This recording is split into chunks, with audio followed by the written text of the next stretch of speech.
নজিরবিহীন দেখা যায়।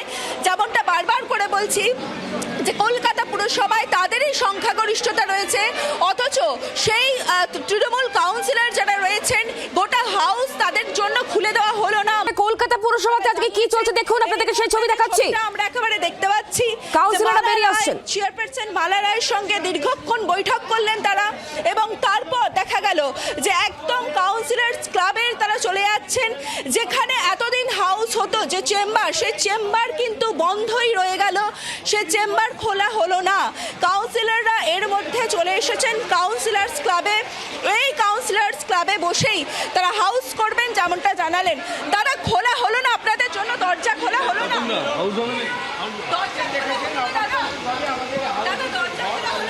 আপনাদের জন্য দরজা খোলা হলো না? দরজা খুললো না, ইভেন চেয়ারম্যান রিকোয়েস্ট সত্ত্বেও জায়গা দরজা খোলা হলো না। কি বলা হচ্ছে তাহলে? আপনারা কি করবেন? বলেছে যে আমরা এখন এইখানে আমরা করব, অধিবেশন করবো, হাউস করব, কাউন্সিলর ক্লাবেই করব।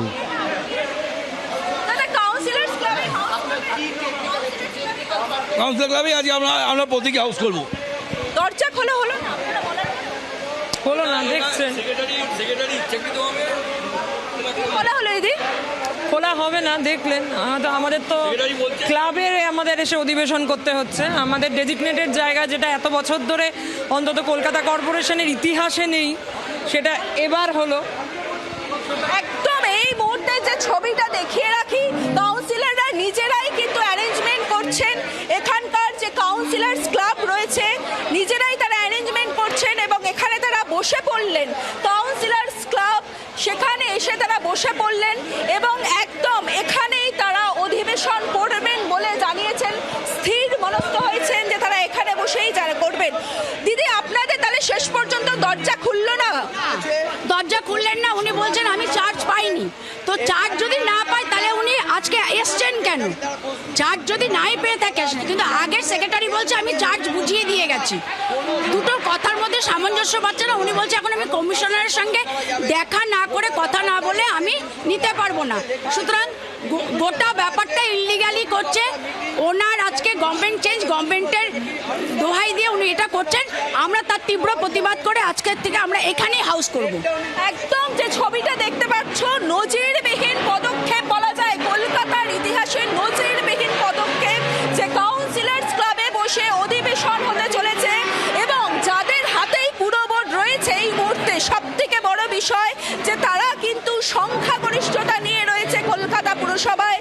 তৃণমূল কংগ্রেসের পুরো বোর্ড রয়েছে, সেই তারাই কিন্তু হাউস করার সুযোগ পেলেন না। যে হাউসের যে ঘর, সেই ঘর কিন্তু বন্ধ করে দেওয়া হলো, এবং তারপর দেখা গেল যে তারা এখানেই বসে পড়লেন। দিদি, আপনি বললেন তারপরেও ঘর খোলা হলো না হাউসের জন্য? আমি পরে বাইট দেবো, পরে প্লিজ। আগে অধিবেশন বলার পরেও এখানে অধিবেশন হবে? এখানে অধিবেশন? আমরা এখানেই অধিবেশন করব।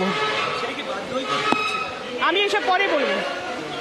একদম তুমি শুনিয়ে দিলেন। শুনলে চেয়ারপারসন মালা রায়, তিনি কিন্তু স্পষ্টভাবে জানিয়ে দিলেন এখানেই তারা অধিবেশন করবেন।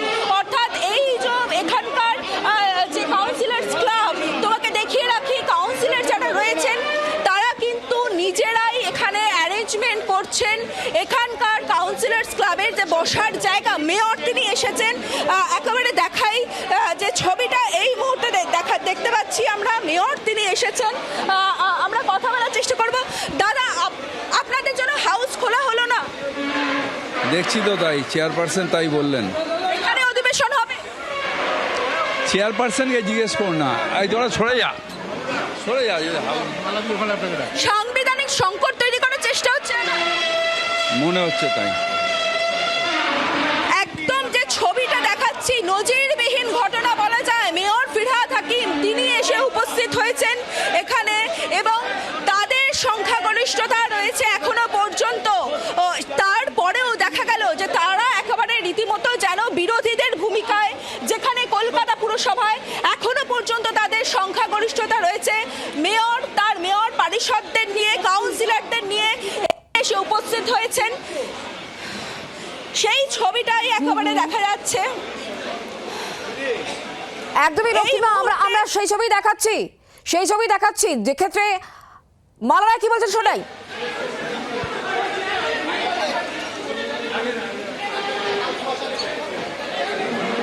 করলো তো। একটু সরে যা, সরে যা। আরে করতে দে না, তোরা করতে দে না। তুমি দেখতে পাচ্ছ যে ছবিটা দেখাচ্ছি, মেয়র তিনি বসলেন, মেয়র পরিষদ এবং কাউন্সিলর যারা রয়েছেন তারা নিজেদের মতো করে অ্যারেঞ্জমেন্ট করে নিচ্ছেন এবং একেবারে যেটা নজিরবিহীন দেখা যায়, যেমনটা বারবার করে বলছি যে কলকাতা পুরসভায় তাদেরই সংখ্যাগরিষ্ঠতা রয়েছে, অথচ সেই তৃণমূল কাউন্সিলর যারা রয়েছেন গোটা হাউস তাদের জন্য খুলে দেওয়া হলো না। মেয়র সহ তাদের কাউন্সিলর সবাই কিন্তু বসে পড়লেন এখানে।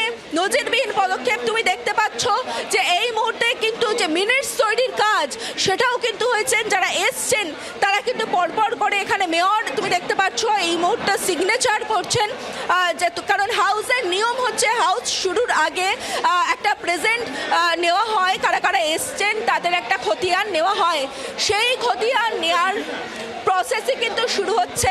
একেবারে দেখাই এই মুহূর্তে যে ছবিটা, মালা রায় চেয়ারপারসন, তাকে চেয়ার এনে দিয়েছেন মেয়র নিজে, সামনে রয়েছেন মেয়র এবং ঠিক হাউসে যেভাবে বসে থাকেন কাউন্সিলররা, তারা তাদের নিজেদের আবেদন রাখেন, সেই আবেদন রাখতে কিন্তু দেখা যাবে এবার সেই ছবিটা কিন্তু একেবারে বলা যায় নজিরবিহীন ছবি কলকাতার ইতিহাসে, কলকাতা পুরসভার ইতিহাসে একেবারে নজিরবিহীন ছবি, সেটাই কিন্তু এই মুহূর্তে তুমি দেখতে পাচ্ছ। একদমই সেই ছবি এই মুহূর্তে আমরা দেখাচ্ছি। দেখতে পাচ্ছেন মেয়র রয়েছেন, চেয়ারপারসন রয়েছেন, মেয়র পরিষদরা রয়েছেন, কাউন্সিলররা উপস্থিত রয়েছেন। কাউন্সিলর্স ক্লাবেই এই অধিবেশন হবে, যেহেতু হাউস বন্ধ করে দেওয়া হয়েছে, ঠিক কি কারণ তা বলা হয়নি, খোলা হয়নি, আর সে কারণে এখানেই চলবে আজকের অধিবেশন। কাউন্সিলর্স ক্লাব রুমেই নজিরবিহীনভাবে অধিবেশন।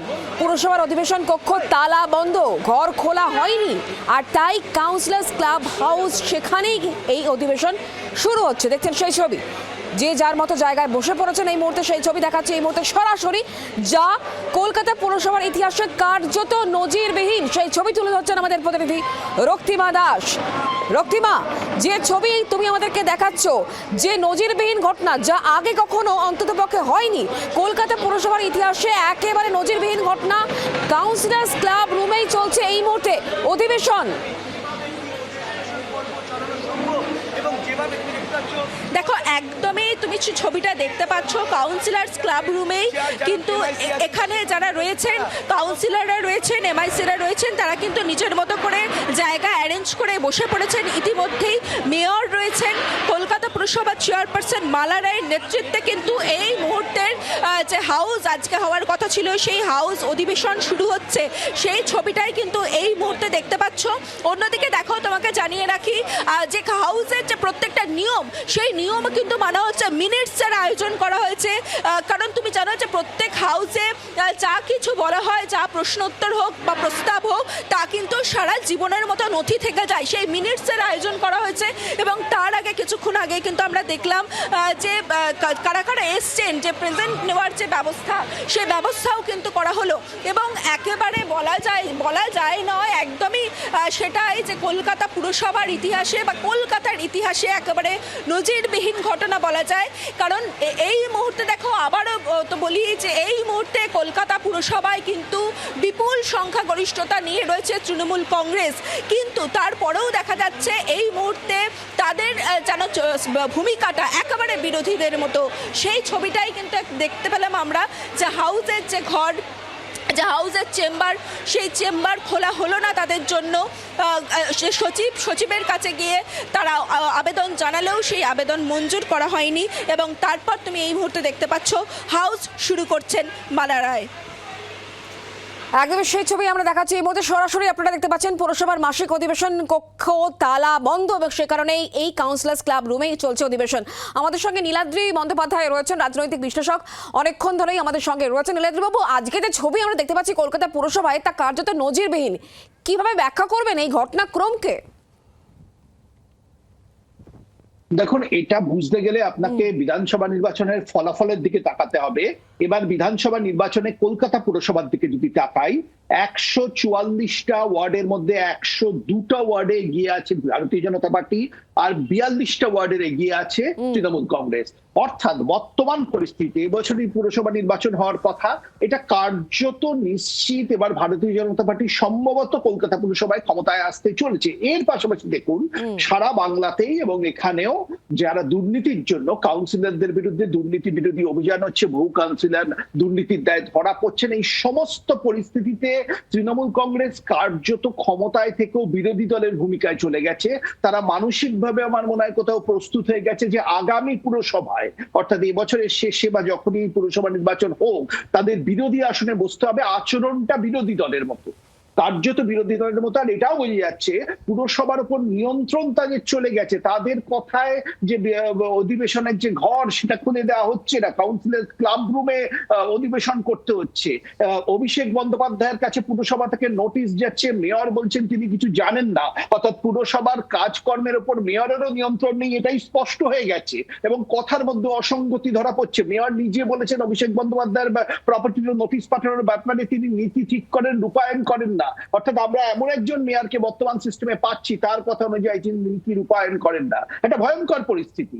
কার্যত তাসের ঘরের মধ্যে ভেঙে পড়ছে তৃণমূল কংগ্রেস, এবং সেটা দৃশ্যমান হচ্ছে এই বিভিন্ন পৌরসভাগুলোতে। কলকাতায় আজ যেটা দেখছেন কালকেও বাটপাড়ায় দেখছেন, পরশু অন্য জায়গায় দেখবেন। একটা আতঙ্ক তারা করে বেড়াচ্ছে এই পুরসভার কাউন্সিলরদের, তারাও অ্যারেস্ট হতে পারেন।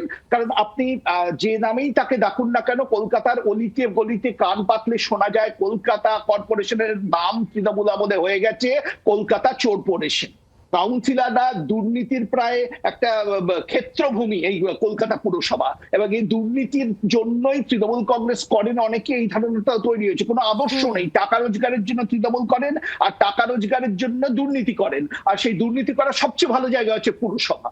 সুতরাং জনসমর্থন তারা এই কারণে হারিয়েছেন। পুরসভাটা একটা বড় ভূমিকা আছে সেখানকার দুর্নীতি যেটা লোকের চোখে পড়ে, এবং তার প্রতিফলন আজকে আমরা দেখতে পাচ্ছি। তারা কার্যত পরাজয় স্বীকার করে বিরোধীদের মতো আচরণ করছেন তৃণমূল কাউন্সিলর। এবং সে কারণে কাউন্সিলর্স ক্লাব হাউসে এই মুহূর্তে কিন্তু পুরসভার বেনজির অধিবেশন আমরা এই মুহূর্তে দেখতে পাচ্ছি। আপনি যে খানিকক্ষণ আগে অঙ্কটা বলছিলেন, সেই অঙ্কের কারণে কি এটা বলা যেতে পারে যে কলকাতা পুরসভা ভেঙে যাওয়া জাস্ট সময়ের অপেক্ষা? না, এটা তো শোনা যাচ্ছে মেয়র ফিরহাদ হাকিম নাকি পদত্যাগ করতে চলছেন, শোনা যাচ্ছে। আপনাদের চ্যানেলে আমি খবরটা দেখলাম। তো এটা আশ্চর্য কিছু নয়, কারণ যদি ডিসেম্বরে পরাজয় অবশ্যম্ভাবী হয় তা এখনই তারা নির্বাচনের মুখোমুখি চাইবে। দ্বিতীয়ত যেভাবে দুর্নীতি বিরোধী অভিযান চলছে, সল্টলেক বলুন, বিধাননগর বলুন, কলকাতা বলুন, বিভিন্ন জায়গায় যেভাবে দুর্নীতির দায়, তোলাবাজির দায় কাউন্সিলররা গ্রেপ্তার হচ্ছেন, তাদের ভাবমূর্তি এফেক্টেড হচ্ছে, তাদের রাজনৈতিক ভবিষ্যৎ নিয়ে প্রশ্ন উঠে যাচ্ছে। মানুষ তাদের চোর বলছেন। একদমই আপনি আমাদের সঙ্গে থাকুন, নীলাদ্রি বাবু আপনি আমাদের সঙ্গে থাকুন। বৈশ্বনাথ চট্টোপাধ্যায় এই মুহূর্তে কি বলছেন হাউসে শোনাই।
বাংলার আওয়াজ, বাঙালির আবেগ, জি 24 ঘন্টা।